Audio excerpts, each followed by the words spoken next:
Hey guys, it's Angela Swilly, and today we are going to talk about 7.14 free energy of dissolution. You need to be able to explain the relationship between the solubility of a salt and changes in the enthalpy and entropy that occur in the dissolution process.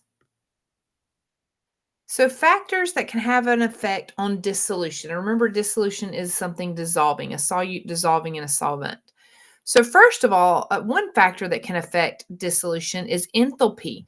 Remember delta H? Delta H is measuring the potential energy or the heat content.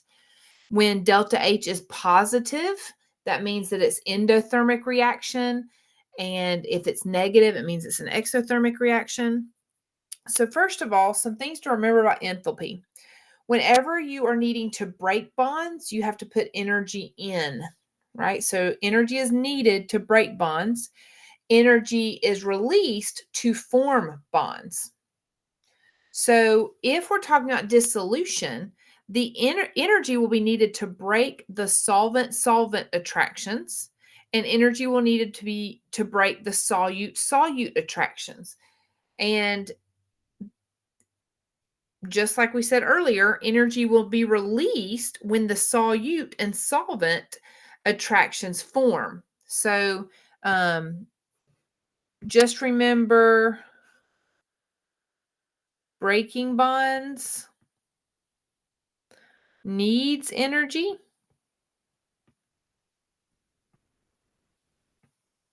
Forming bonds releases energy. And that's just a review of what we've already known.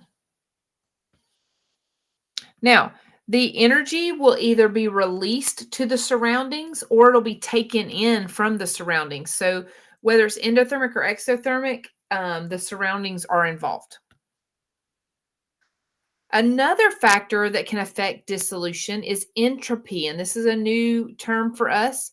We represent entropy with delta S, and it measures the randomness or disorder. Now, if you have a solute, it is more ordered before it dissolves because, for instance, if it's an ionic solute, they're in those crystal lattice structures, very ordered. So they're more ordered before dissolution. The solvent is also more ordered before the dissolution process. And dissolution, when you're dissolving the solute in the solvent, that leads to an increase in disorder. And an increase in disorder, sorry,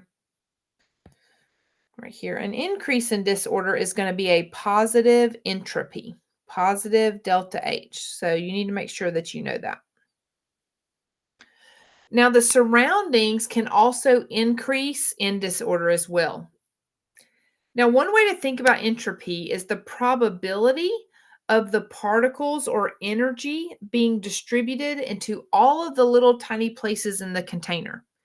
We call those microstates.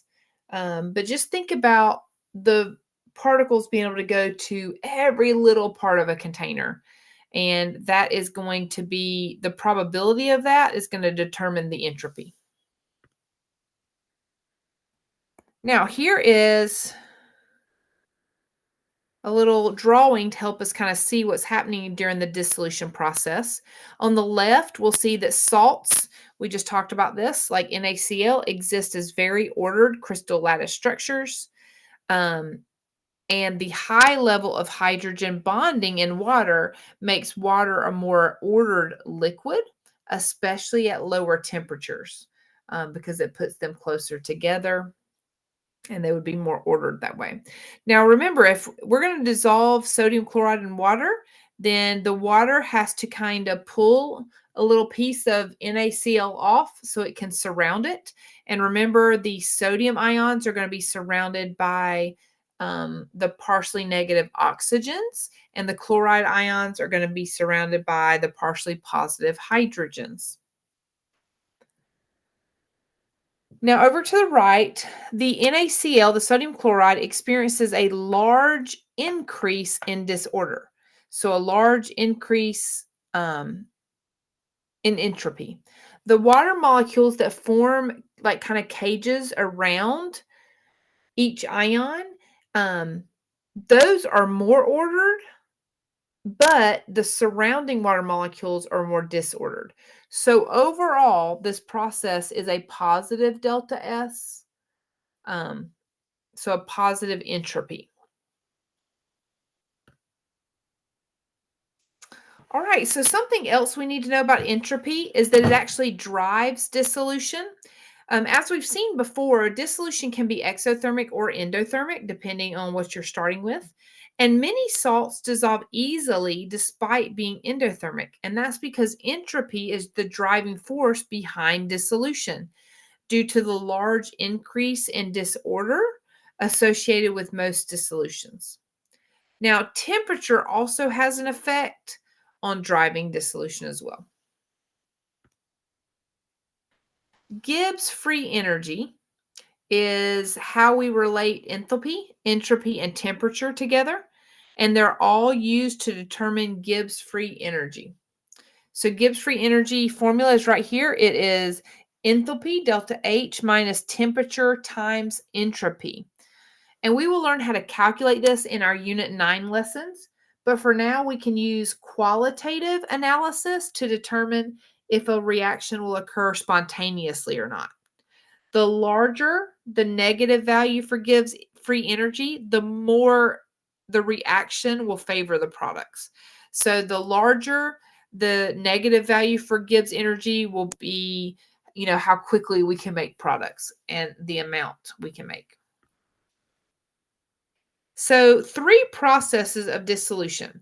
So, first of all, the intermolecular forces between the solvent particles have to be overcome.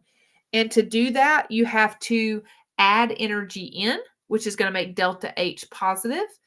And that's also creating more disorder when you're breaking apart the particles. So, that's going to give us a positive entropy delta S. Second one, the intermolecular forces between the solute particles must be overcome. And to do that, you must add energy in to break the bonds or break the attractions, and that is going to make delta H positive. But when you're breaking apart things, they become less ordered, more disordered, so you're going to have a positive delta S, which is entropy. The very last process is the intermolecular forces between the solvent and the solute particles, like when we saw water surrounding a sodium and water surrounding a chlorine.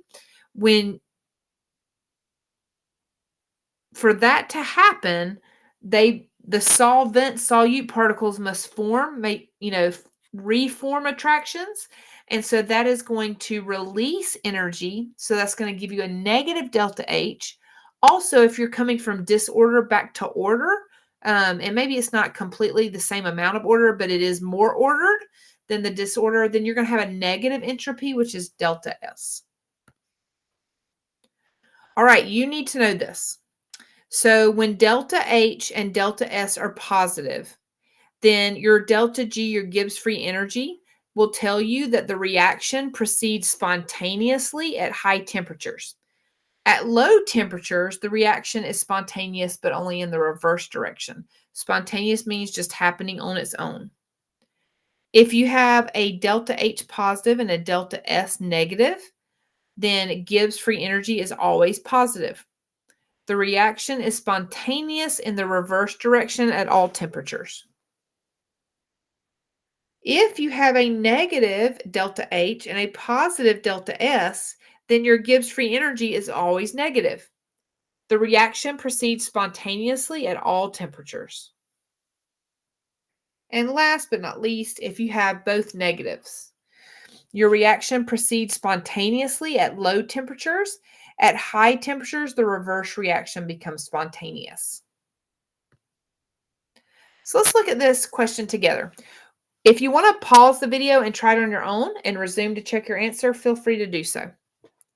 Which solution would have greater entropy with all other factors remaining equal? Justify your answer. So we have a saturated solution of cobalt hydroxide with a KSP of 5.92 times 10 to the negative 15th. And we have a saturated solution of beryllium hydroxide with a KSP of 6.92 times 10 to the negative 22nd. So the solution that will have greater entropy is actually A.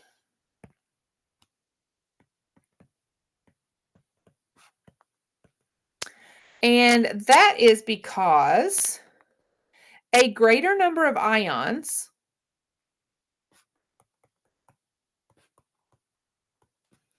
will dissociate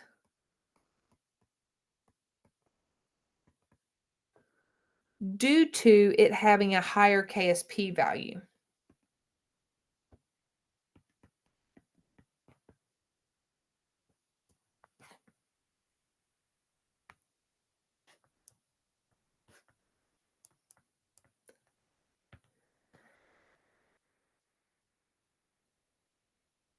Therefore, if things are dissociating more, and remember this little three little dots that make the triangle means therefore. Therefore, if you are dissociating more,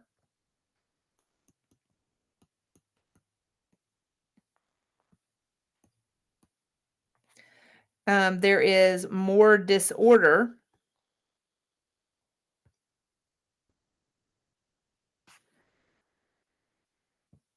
And you will have a greater entropy.